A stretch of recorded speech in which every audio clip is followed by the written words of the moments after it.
CBS Evening News with Katie Couric. Katie Couric's not in today. I'm Will Hines. I'll be filling in for today's program.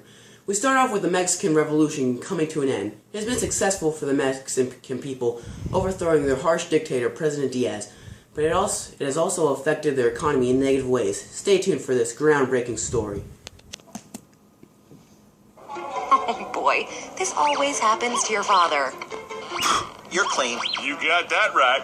Hey! Just gotta check your bag. Oh, Charmin Ultra Strong.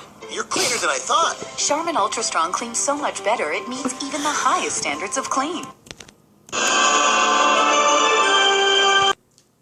Welcome back.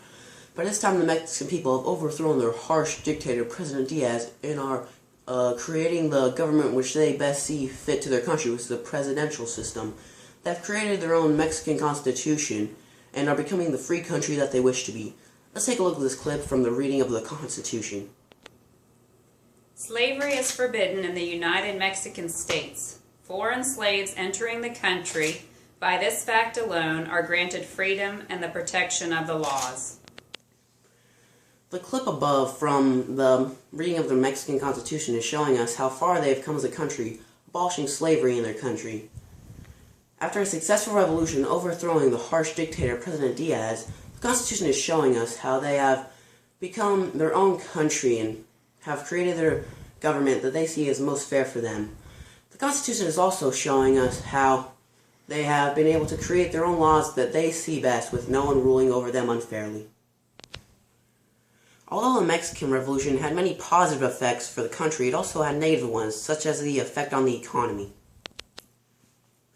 This quote from the article from Aldo Musacchio, Aurora Gomez Gavarieto, and Rodrigo Perel is talking about how, although the efforts to help the revolution be successful, they're also hurting the economy at the same time because of such things as destruction of roads, railroads, and the growing number of workers is overwhelming the economy, sending it into debt and causing inflation rates to grow.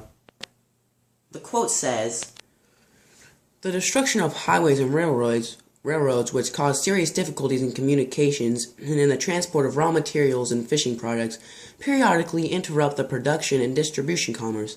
The growing mobilization of workers, which led to numerous strikes and left a legacy of an organization combative with force and therefore higher labor cost, higher inflation beginning in 1914, which turned into hyperinflation in 1916 and led to a drastic reduction in the supply of currency starting in December 1916. With the elimination of bank bills, which deepened the economic recession, and the blow dealt to the banking system by the government when it forced them to lend it money between 1960 and 1921 and ceased issuing banks, liquidating. Several of them companies endured a reduced availability of credit expiration, interest rates, and very high transaction costs." Quote, they're talking about how the efforts to make a revolution successful can also have negative effects on the country.